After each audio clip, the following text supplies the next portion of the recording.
This is Tom from Metalheadz. I'm here once again with the guys from States of Gravity. How's it going, guys? Very well, thank you, Tom. Cool. Okay, so you've had a fairly busy couple of months. I mean, you did the Lacuna Coil tour, got one day off, and then jumped on with Ultibridge. Has it been pretty hectic, or? Yeah, very hectic. The Ultibridge thing literally came about 5 days before the Lacuna Coil tour finished. So we had all our schedules figured out, and then it all got thrown up in the air again. But you know, we've been pitching for these kind of a tour like this for a long time, just trying to jump on something like this. So to finally get the call to say we were going to do it, it was nice to be busy, shall we say.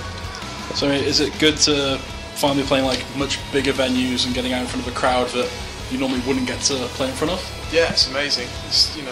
We've always sort of maintained that the band was destined and designed for bigger stages. I think we're just a better band when we have an opportunity to move around and put on a show and actually have a bigger audience to kind of just draw something else out of us. I think it's not always there when you're playing one bloke and his dog in the pub.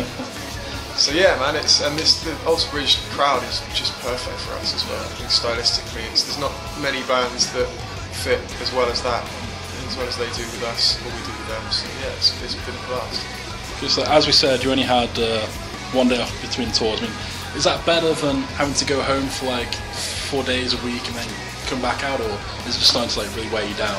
I think you get tired. I mean, we all have days where we feel pretty beaten up, especially when we're lucky enough that the Ultibridge crew are kind of crewing for us as well, and just have been incredibly fucking gracious and helpful and have been amazing in helping us out. But we're still, we're driving ourselves and we're lifting all the shit ourselves. It does kind of wear you out, but I think going straight from one tour to the next, it's enabled us to really keep up our momentum, and we were, I guess, tighter than we would have been if we'd got into this cold, and just much more slicker, and the muscle memory's all there, and I think it's worked out pretty well. You headlined the Jaeger stage at Sonosphere this summer. I mean, how did that come about, and how did that go down? Well, we've got a pretty good relationship with the guys at Jägermeister. We've been working with them for a long time, and they've been really supportive and helpful in helping us produce merch, and least of all giving us loads and loads of Jägermeister, which is a great thing which we can share with people every night. And yeah, their sort of artist program is amazing. For bands who don't have a lot of money, they're incredibly helpful. So they asked us if we'd like to play that stage, and we jumped at the chance. To be at Sonosphere and to play on the Jaeger stage was always going to be a good thing. So. It does put you in pretty good company, doesn't it? I mean, Orange Goblin and Panic Cell, two fairly well-known British bands. Yeah, those guys have been around forever, haven't they? No, it was a good day, man. I mean, that was kind of just as we were starting to get quite busy again after having a couple of months fairly quiet gigging-wise. So, I don't think it was certainly wasn't the best I've ever played, but it was a fun day. I was perfect. Mark was perfect.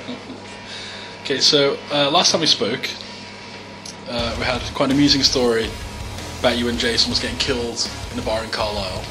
Has anything happened since then to top that? I think we learned to keep our heads down.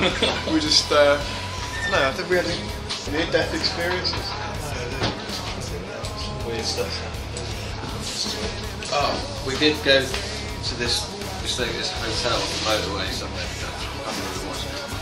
And we had to pull in, there's just all these cars with like old people, couples, parked up. This is like what? 2, 3 in the morning? Yeah. So it looked like an OAP's dogging site, basically. That was pretty weird. That was fucking random. Yeah, there were brake lights flashing, there was definitely a pensioner dogging. That is pretty random. Okay, so you've got 2 days left on this tour. So what are the plans when you get home? Chill out, or anything else before the end of the year? I mean, we've got a few odd shows. We're doing a show with Danko Jones in London in November, and I think there may be 1 or 2 headline shows around London as well before the end of the year. It's unlikely we're going to be actually doing any major tours again this year, purely for the reason that there's no release other than, we just had the single out. We don't really have an album ready. Well, we have it ready to go, but we don't have a deal to get it out yet. So really, all of our attentions and efforts are being focused on using this tour that we're on now as the springboard to get into a really good deal, so we can get the album released, in the early part of next year. Yeah, because last time we spoke, the album had finally got a name, but no release dates, I'm assuming. Still nothing? Is it any Next closer? time we speak to you, Next time. Yeah, I mean already, man. I mean since we started, like we kind of started the Lacuna Coil tour, and people we hadn't heard of from a little while started bringing us up, and then we came onto this tour, and then the phones just kind of went crazy, and lots of people come crawling out the woodwork. But it's, you know, I guess people want to see that you've got a profile and you're busy and all that shit. So hopefully this tour is going to mean that we've been in enough people's faces to enable us to get a decent deal, so we can get the fucking record out. Okay, so it's been about a year since you actually recorded the stuff for Underwater Outer Space. So have you been writing more over the last year? Or just kind of like... Yeah, I mean there's always ideas about. I think everyone's sort of, when we're not working like on it together as a band, everyone just fucking sits around playing, coming up with riffs and melodies and stuff, and there's always a kind of a pool of ideas. We haven't really sat down and started actually putting songs together yet, but I don't think we've really felt any need to. It's kind of like we need to get that Underwater Outer Space out before we can think about conceiving and giving birth again, you know. So probably by that, like, you're not worried then that having sat on the album for so long, the band's not going to end up creatively one step ahead of the album?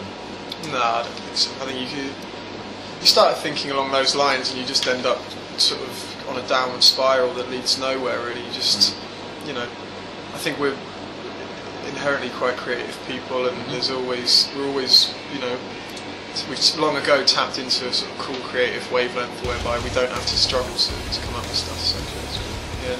So Jace has been in the band for a while now. Is it good to finally settle down and have a stable lineup again? You all seem pretty keen to have him in the band last time we spoke. Yeah, he's a fucking wanker. Oh, hello mate, how you doing?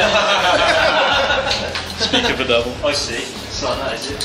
We were just talking about you, Jace. Yeah. We just got on talking about it. Oh, hello again. How are you? Not too bad, shit. No, it's really nice. No, really, how are you? I mean, the last time we spoke to you when we were out with Black Spiders was the first tour we'd done together, and you know that really helped solidify the band. And then just everything we've done subsequently, it's all been building in a really strong, positive direction. And you know, it's all good, man. So the latest single, Honesty, does sound quite a bit more commercial than most of your other stuff. That's why it's the single. I was going to say, was it written in mind of being the single? Kind of, to be Like, honest. did you like start writing a riff and just know? I don't know, man. It was. I mean, I think we're all fans of kind of good pop music done properly, you know, as well as big fans of a lot of other stuff, punk and rock and metal, and you know, I don't think there's anything to be embarrassed about in writing a catchy, hooky pop rock song. So, and we almost did it as a laugh. I think it was like, you know. We were speaking to our manager, and he's like, you know, giving it the whole, you guys got to write singles. So we were like, just to prove him wrong. Okay, so this is the second single off the new album. The first one was Good Advice. I mean, how well have they been received? Have they gone down well with the fans? Yeah, I think they've been really, really good. I mean, Good Advice was kind of a single, kind of just a giveaway thing. We wanted to just start getting people excited about the new stuff, and you know, we made a very cheap video for it just to kind of get it out there and get. Yeah, about that video, who was in the mask? I told you that, I had to kill you. Okay, so any plans for the next single? Not just yet. There will be one. Yeah. Okay, so what do you reckon 2011 holds for you guys? There's always big plans, man. That's the whole thing, you know. None of us want to keep this in the gutter.